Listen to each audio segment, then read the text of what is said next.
auzu billahi min ashaytaani rajim bismillahi rahmaani rahim wassalaatu wassalaamu ala rasulillahi. mbokk yi ñu ngi leen di nuyu baax di leen jaar di ñaan yàlla mu defal leen jàmm defal ñu ko ci barke alquranul karim. ñu dellusiwaat ci tomb yi ñu doon ànd mu mel ni démb xam naa Amina nee na dañu juum ci bosam comme ni mu ko waxee. xam naa dañu indi Mariam te fekk moom Amina la bind. xam naa nag bi ñu ma koy kii dafa fekk ma xawoon a sonn lool ak ni mu guddi woon loolu xëy na prêter ci attention bu bari waaye lu mën a xew rek kon ñu ñëw ci Amina bi nga xam ne moom la soxla carrément ñu leeralal ko bu soobee yàlla du ñàkk dina ci amee lu mën a jariñoo bu baax. bu ko defee nag bu dee Amina moom Amina ci boppam Amina tabian bi nga xam ne moom lay amee dafay nekk suuf 3 bu la moom Amina waaye nag étoile bi bu ma yemee ci Amina nag dina fàttaliku ne eggali naa tur bi ba ca Sañaaga Amina Julen Saña tabian bi kon suuf la ni ma ko waxee étoile bi nag nekk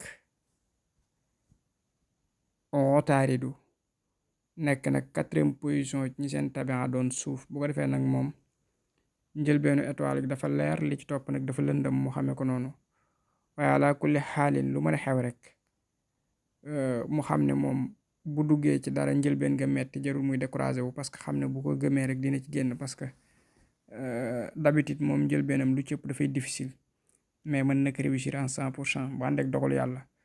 mais baax na mu fonk sarax yi may bëgg a wax. sarax yi dugub ak mboq la. dugub ak mboq gi nag su fekkee mën na ko mu def ko 7 bu nekk 7 kilos donc bu ci nekk mu jàng ci ayatul kursi yi 7 fois fanaanal ko bu xëyee saraxe ko loolu baax na lool.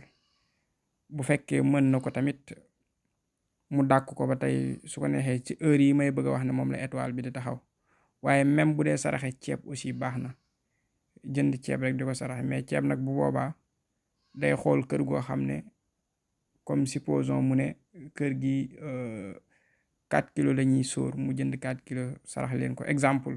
loo xam ne li ma ci bëgg a wax rek mooy ceeb bi bu fekkee moom la choisir pour saraxe ko na jël loo xam ne kër gi mu koy jox du ñàkk dina leen mot añ daal loolu laa bëgg a wax.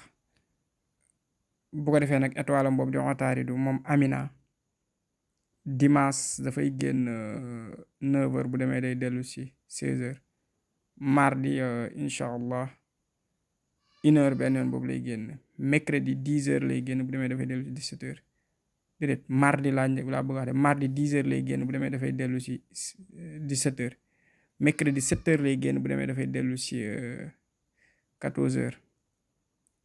bu ko defee jeudi bi mu ngi génn incha allahu taala bu soobee yàlla mi dara tawut 11h lay génn jeudi bu demee dafay dellu si 18h.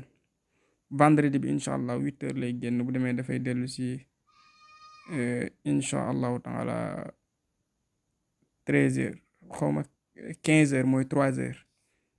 vendredi bi ma baamu ko 8h lay génn bu demee dafay dellu si 15h. samedi bi nag moom incha allah 12h lay génn benn yoon boobu rek lay génn kon mu xamee ko noonu bàyyi ko xel bu ko defee moom Amina kon moo ngi noonu xam naa démb dañ cee juumoon comme ni nga ko waxee Amina Julen Saña. bu ko defee nag kon boo jugee rek da nga ñëw ci Ibrahima Mbay Ibrahim ak turu baax wi. bu ko defee Ibrahim moom tabian bii mu amee rek dafa nekk maa yu maanaam ndox la waaye étoile bi nekk mustari. bu xoolee nag moom 5e position la ñi seen tabian doon ndox moom Ibrahim waaye nag Ibrahima mi daal bu yeboo rek mu fonk lépp luy firi baax na mu di ko saraxe. baax na tamit mu di saraxe su fekkente ne mën na ko bisaab yi nii moo xam bisaab bu weex la wala bu xonq baax na mu di ko saraxe même bu fekkee dañ ko def jus ba pare mu jënd jus bi saraxe ko baax na. mu saraxe jën aussi baax na. mu saraxe suukar aussi baax na. mu saraxe soow bu ñu njar aussi baax na. yépp lu mu ci saraxe rek du ñàkk yàlla mën na dogal moom yàlla mi dara tawut mu gën a yombal ay mbiram ci barke alxuraanu karim parce que léeg-léeg affaire bi day dëgër waaye na fonk sarax yooyu rek ak leneen lu mu ci mën a dolli ko ci wàllu ñaan mu def ko.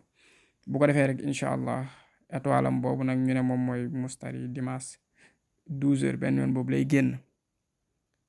lundi nag moom day génn 9h bu demee day dellu 16h 16h lundi 9h lay génn bu demee day dellu 16h. mardi incha allah 1h benn yoon boobu lay génn. mercredi day génn 10h bu demee day dellu si 17h. jeudi bi comme moo aaye moo tax jeudi moom alhamdulilah 7h lay génn bu jant bi fenk bu demee rek dafay dellu si incha allahu taala bu soobee yàlla 14h. vendredi incha allahu taala 11h lay génn bu demee dafay dellu si 18h. samedi 7h lay génn bu demee dafay dellu si 3h. ñu xamee ko noonu incha allah wàndeek dogal yàlla kon ñu yamadi fii rek ba beneen yoon di ñaan yàlla mu defal leen jàmm mu defal ñu ko bu baax. donc ñu répété waat dañuy souvent insisté di laaj fan lañ nekk ci Dakar.